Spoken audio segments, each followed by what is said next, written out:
Welcome back. We talked about several things during this business sales training course.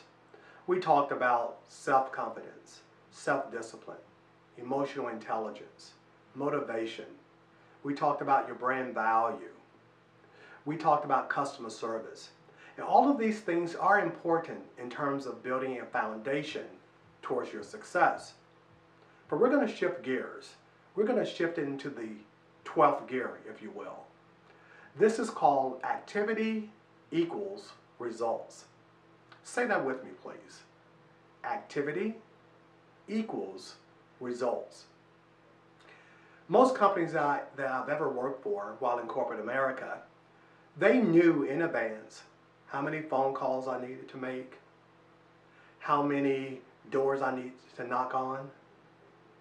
They knew how many appointments I needed to schedule, leading into the amount of presentations, which would equate to sales. I found myself as an entrepreneur running my own business. I still need to take in those factors and equate them into activity that is going to yield me the results that I'm looking for. In front of you, you have the RDM Management Funnel Management System. There you will find 17 activities that I have to do in my organization in order to have a chance to be successful. This is where the rubber meets the road. This is where results are getting done. Usually if a salesperson is missing his or her sales objective, you will find in their lack of activity. Take a look at this with me, if you would, please. The RDM Funnel Management System is going to give you a highlight of the 17 activities I have to do. Starting with the very first one, I have a website. So whether you're an entrepreneur and or you work for someone else, you would typically find a website. And on that website, you would see blogs. In addition to that, you would see social media. And that could be Facebook, LinkedIn, which is my favorite, Instagram, Twitter, etc. Then I have to interact doing workshops. And I have to do telemarketing, advertisement, sales promotion, events, PR and radio, video, which is what you're watching right now. Welcome. Also, I have to do audio. I volunteer through my chamber and other non-profit organizations that I am a part of. Referrals, cold calling, professional selling, email marketing, and networking. The reason I stand in front of you today is because of networking. There's a phenomenal photographer that I had the opportunity to interact with. Her name is Janet Bark. She's actually on the other side of this camera right now. And because of me networking with Janet at our chamber, we began to build a rapport and then begin to really connect with one another. We had coffee once or twice, and then I was invited to come out and speak to her professional photography organization. And then fast forward, we continue to stay in contact and network, which has led to this opportunity right now where I'm actually doing this video, my professional business video on sales training, and others are coming because of her organization, all because of networking. You will be amazed on the power of networking, but one of the challenges with networking, it takes time. So many of us would like to just spend our time networking and building our funnel and interacting with people and allow those things to navigate organically and build those relationships, thus getting you the desired result that you're looking for, i.e. a sale. But the fact of the matter is networking is the longest route, but it yields you the best results, which goes back to the RDM funnel management system. You must do all of these activities in order to get the results that you're looking for. For those of you who work for companies and they've given you a quota and you tell your leader that you want to do networking because it's really effective, they're going to say yes, but networking immediately or initially is not going to give you those quarterly or the monthly results that you're looking for. It takes time to get there, which means that you have to do these other things. This is where the self-discipline comes in.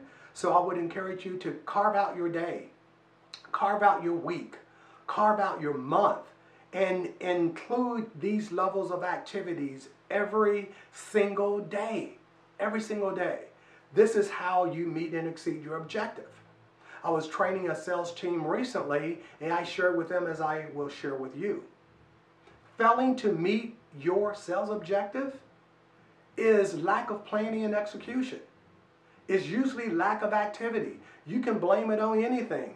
And I think there was a song back in the day by Jamie Foxx, Blame It on Alcohol. You can blame it on anything. The fact of the matter is, you must look within yourself. Going back to that self-confidence and trusting yourself, believing in the power of you, and having that positive self-talk, incorporating these levels of activity will get you the results that you're looking for. Let's continue, shall we? So when you look at your activity, I encourage you to list your daily activities. And you notice right above that, it says be intentional about your desired outcome. And all that glitters is not gold. What do you mean by that, Richard? Meaning that salespeople, I know without a shadow of a doubt that you are creative, you love to be busy, you like staying active.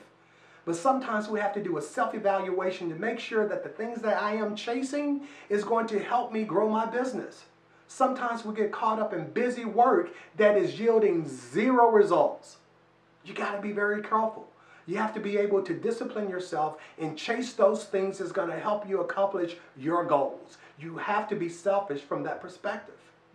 Next, list your activity opportunities. And again, write it down, plan it in advance. If you're going to go on an appointment, if you're going to network, if you're going to go cold calling, what is the purpose of all of that? What are you trying to accomplish? And be very surgical and intentional about the results in which you seek. Or you would end up burning up your time. You would be telling your boss and your leaders, hey, I'm busy. Customers aren't buying. Is it perhaps that maybe you're doing the wrong thing? Something to consider. Additionally, what is intended? What is the intent behind the activity? And what is working for you? And this one can be very tricky because sometimes things are working for us, but we abandon them too soon. We're in the microwave society. We have social media connections and contacts, and we can Google anything and things pop up right in front of us. But sales is not that type of a process, ladies and gentlemen. You have to measure your activity. You have to monitor your activity. You have to be engaged with your activity and follow the process. Sales is very simple. It's not very complex, but you have to follow the process. And what we're doing here at RDM Management Group, for those of you who are watching and listening, this is that process that will yield you the results that you're looking for. It is your roadmap to your success in the organization perhaps you're focused with. In addition to that, it says, how will you measure your progress? So we have CRMs, we have Excel sales spreadsheets. There are tons of ways to measure it, but the fact of the matter is you should do it. You should know how many calls it takes to get you an appointment. How many appointments does it take in order for you to do the presentations and to get that sale? How many sales does it take to get your quota for you to meet or exceed your quota? At what revenue base? What's your average revenue per unit or per service that you're offering? All of those things are really important, and we will dig a little bit deeper into that a little bit later. And it also says manage transparencies. And so what this really means is when I work for other organizations, whether I was an individual contributor, i.e. a salesperson, or a leader, is that I need to be able to be open and to be very transparent, because my leaders want to know what I am doing and what I am not doing. And I have to be okay with that. Sometimes sales professionals that I work with, they want to hide what they're doing. And as I pull that onion back or dig deeper, I realized they didn't want me to see what they were doing because they were not doing what they were supposed to do. Imagine that. Being transparent allows your leader to help you accomplish your goal.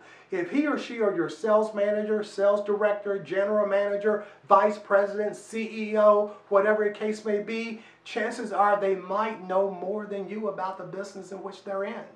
They should be able to inspect it, to check it out, to help you accomplish your goal, and that helps them accomplish their goal. As a sales leader, I would have 10, 15, 20, 30, 40 plus people, if not more, responsible for sales that fell into my area of responsibility. I needed to be able to inspect to make sure that these folks were doing the right things right for the right reasons. Because not only should they not hit their quota, but other folks need to meet and exceed their objectives as well. And so transparency is important.